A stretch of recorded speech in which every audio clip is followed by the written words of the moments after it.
Hello दोस्तों, नमस्कार। MG पाठक YouTube channel पे आपका स्वागत है।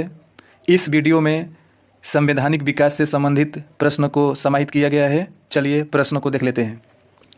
पहला प्रश्न, ईस्ट इंडिया कंपनी का शासन प्रारंभ होता है। ऑप्शन ए 1757 से, ऑप्शन बी 1756 से, ऑप्शन सी 1765 से, ऑप्शन डी 1760 से। इस प्रश्न का उत्तर होगा ऑप्शन नंबर सी 1765 से।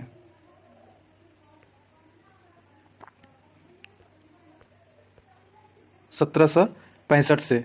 अगला प्रश्न देख लेते हैं। रेगुलेटिंग एक्ट के 1773 के प्रमुख प्रावधान क्या थे? तो पहला देख लेते हैं, डायरेक्टरों की अवधि 4 वर्ष निश्चित कर दी गई। दूसरा, बंगाल का गवर्नर संपूर्ण भारत का गवर्नर हो गया। तीसरा कथन देख लेते हैं, गवर्नर जनरल की अवधि 5 वर्ष निश्चित की गई। चौथा, कोलकाता में सुप्रीम कोर्ट की स्थापना की गई। पांचवा, सुप्रीम कोर्ट के विरुद्ध अपील प्रीवी काउंसिल में की जा सकती है। तो इसका उत्तर होगा, ये जो दिए गए हैं कथन ये सब के सब सही हैं, इसलिए इसका उत्तर होगा option number D. Question number 3, Madras और मुंबई प्रेसिडेंसी को बंगाल प्रेसिडेंसी के अधीन किस एक्ट के तहत किया गया?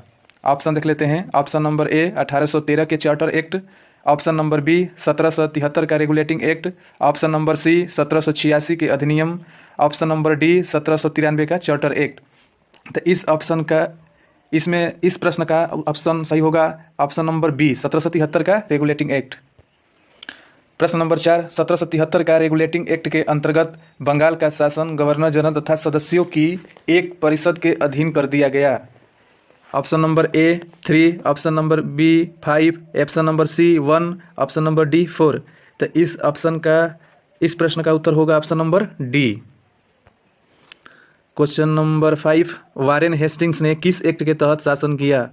ऑप्शन ए है 1784 के Pitt's India act, option number B है 1773 का regulating act, option number C है 1833 का charter act, option number D है उपयुक्त में से कोई नहीं। तो इस प्रश्न का उत्तर होगा ऑप्शन नंबर बी 1773 का रेगुलेटिंग एक्ट। क्वेश्चन नंबर 6, 1784 में पिट्स इंडिया एक्ट के अधीन भारतीय मामलों के लिए बोर्ड ऑफ कंट्रोल की स्थापना की गई। अतः इस संस्था के अधीन निम्न में से किन अधिकारियों की नियुक्ति की गई? ऑप्शन देख लेते हैं। ऑप्शन नंबर ए 6 कमिश्नरों की नियुक्ति, ऑप्शन नंबर बी 1 राज्य सचिव तथा 1 अर्थ सचिव, ऑप्शन नंबर सी 4 प्रीवी काउंसिलरों की, ऑप्शन नंबर डी उपयुक्त सभी।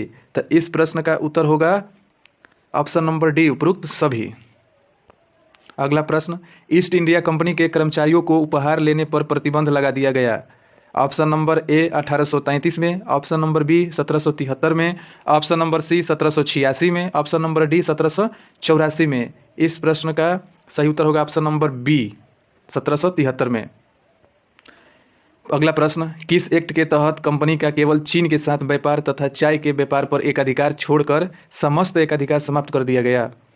ऑप्शन देख लेते हैं। ऑप्शन नंबर ए 1833 का charter act, option number B 1813 का charter act, option number C 1853 का charter act, option number D 1858 का चार्टर एक्ट। तो इस प्रश्न का सही उत्तर होगा ऑप्शन नंबर बी 1813 का charter act.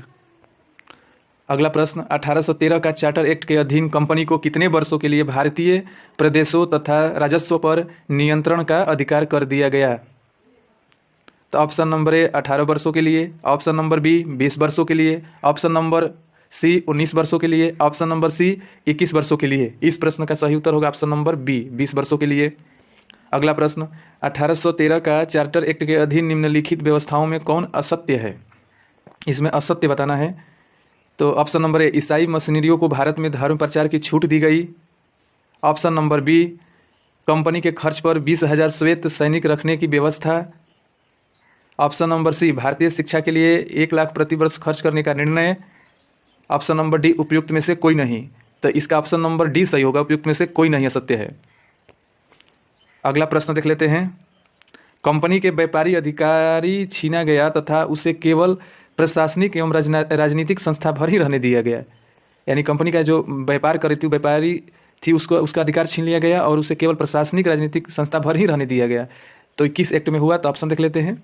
Option number A 1813 के चार्टर एक्ट के अधीन, ऑप्शन नंबर बी 1833 का चार्टर एक्ट के अधीन, ऑप्शन नंबर सी 1853 के चार्टर एक्ट के अधीन, ऑप्शन नंबर डी 1857 के चार्टर एक्ट के अधीन। तो इस प्रश्न का सही उत्तर होगा ऑप्शन नंबर बी 1833। 1833 का चार्टर एक्ट के तहत बंगाल के गवर्नर जनरल को, ऑप्शन देख लेते हैं, मात्र बंगाल के गवर्नर जनरल को बने रहने दिया गया। ऑप्शन नंबर बी मद्रास का भी गवर्नर जनरल नियुक्त किया गया। ऑप्शन नंबर सी वापस इंग्लैंड बुलाकर गवर्नर जनरल का पद समाप्त कर दिया गया। ऑप्शन नंबर डी पूरे भारत का गवर्नर जनरल बना दिया गया।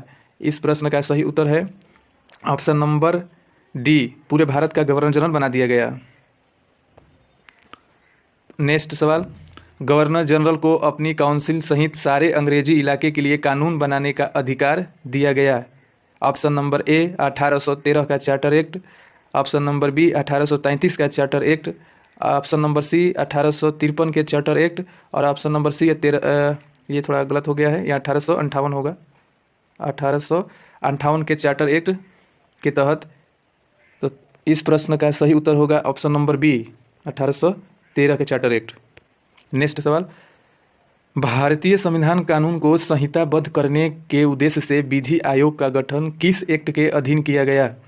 ऑप्शन देख लेते हैं। ऑप्शन ए 1861 के भारतीय परिषद अधिनियम के तहत, ऑप्शन नंबर बी 1990 भारतीय परिषद अधिनियम के तहत, ऑप्शन नंबर सी 1919 सरकार अधिनियम के तहत, और ऑप्शन नंबर डी 1813 के चार्टर एक्ट के तहत। तो इस प्रश्न का सही उत्तर होगा ऑप्शन नंबर डी 1813 के एक्ट के तहत। अगला सवाल, बंगाल में अलग गवर्नर की नियुक्ति की व्यवस्था किस एक्ट के अंतर्गत की गई।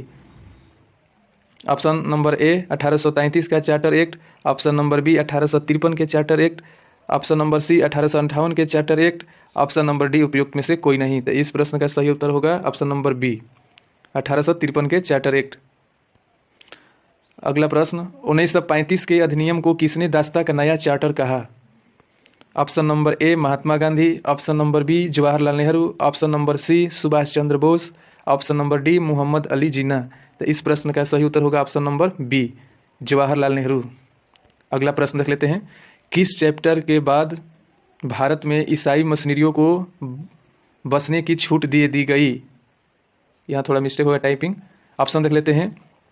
ऑप्शन ए 1813 का चार्टर एक्ट के द्वारा, ऑप्शन नंबर बी 1833 का चार्टर एक्ट के द्वारा, ऑप्शन नंबर सी 1892 के इंडियन काउंसिल एक्ट द्वारा, ऑप्शन नंबर डी 1909 के मार्लियामेंटो सुधार द्वारा। इस प्रश्न का सही उत्तर होगा ऑप्शन नंबर ए। अगला प्रश्न, किस भारत सरकार अधिनियम के द्वारा केंद्र में द्वैध शासन प्रणाली लागू की गई। ऑप्शन देख लेते हैं। ऑप्शन नंबर ए 1935 के भारत सरकार अधिनियम द्वारा, ऑप्शन नंबर बी 1919 के भारत सरकार अधिनियम द्वारा, ऑप्शन नंबर सी 1947 के भारत सरकार अधिनियम द्वारा, ऑप्शन नंबर डी 1919 के मार्लियामेंटो सुधार अधिनियम द्वारा। तो इस प्रश्न का सही उत्तर होगा ऑप्शन नंबर ए 1935 के भारत सरकार अधिनियम द्वारा। 19वां प्रश्न कहते हैं, 1919 में लाए गए मार्लियामेंटो सुधार का मुख्य उद्देश्य क्या था। ऑप्शन नंबर ए नरमपंथियों को भ्रमित करना, ऑप्शन नंबर बी उग्रपंथियों के बढ़ते प्रभाव को रोकना, ऑप्शन नंबर सी पृथक निर्वाचन व्यवस्था, ऑप्शन नंबर डी उपयुक्त सभी। तो इस प्रश्न का ऑप्शन नंबर डी सही उत्तर होगा उपयुक्त सभी।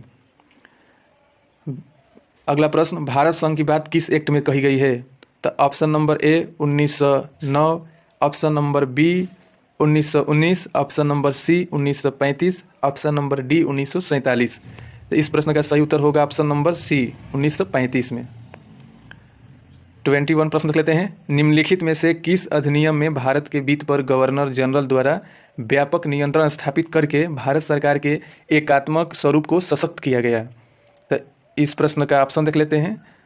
ऑप्शन नंबर ए 1773 का regulating act, option number B 1784 Pitt's India act, option number C 1813 का charter act, option number D 1813 का चार्टर एक्ट। तो इस प्रश्न का सही उत्तर होगा ऑप्शन नंबर डी 1833 का चार्टर एक्ट। अगला प्रश्न, सिविल सेवा के लिए प्रतियोगी परीक्षा की व्यवस्था सिद्धांत रूप में किस वर्ष स्वीकार की गई। इस प्रश्न को ध्यान से देखिएगा कि सिद्धांत रूप में बात हो रही है।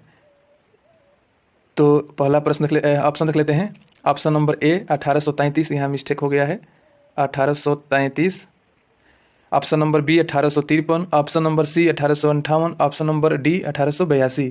तो इस प्रश्न का सही उत्तर होगा 1853 में सैद्धांतिक रूप से स्वीकार किया गया था, लेकिन 1919 के बाद ही भारत में सिविल सेवा की परीक्षा शुरू हो सकी।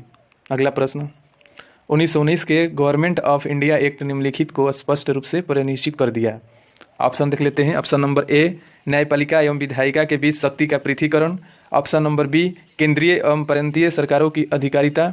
ऑप्शन नंबर सी, वायसराय एवं प्रांतीय सरकारों की अधिकारिता। ऑप्शन नंबर डी, भारत के लिए सेक्रेटरी ऑफ स्टेट एवं वायसराय की शक्तियाँ। तो इस प्रश्न का सही उत्तर होगा ऑप्शन नंबर बी, केंद्रीय एवं प्रांतीय सरकारों की अधिकारिता निश्चित कर दी गई। 24वां प्रश्न, मजिस्ट्रेट की अधिकारिता एवं ईस्ट इंडिया कंपनी द्वारा स्थापित दंड न्यायालयों से यूरोपीय समुदाय को प्रदत्त छूट को रद्द करने के लिए बिल कब प्रस्तावित हुआ है? यहाँ ये तो ऑप्शन देख लेते हैं। ऑप्शन नंबर ए 1849 में, ऑप्शन नंबर बी 1861 में, ऑप्शन नंबर सी 1879 में, ऑप्शन नंबर डी 1882 में। तो इस प्रश्न का सही उत्तर होगा ऑप्शन नंबर डी 1882 में। अगला प्रश्न एवं लास्ट प्रश्न है इस वीडियो का, 1784 पिट्स इंडिया एक्ट का क्या उद्देश्य था? ऑप्शन देख लेते हैं। Option A, East India company पर किसी तरह का संसदीय नियंत्रण लागू करना। Option number B, East India company की सशक्त सेना में कमी करने। ऑप्शन नंबर सी, कंपनी के व्यापारिक अधिकारों को घटाना। ऑप्शन नंबर डी, बिना किसी राजनीतिक प्राधिकार की कंपनी को एक व्यवसायिक फर्म में परिवर्तित करना। इस प्रश्न का सही उत्तर होगा ऑप्शन नंबर ए, ईस्ट इंडिया कंपनी पर किसी तरह का संसदीय नियंत्रण लागू करना। धन्यवाद।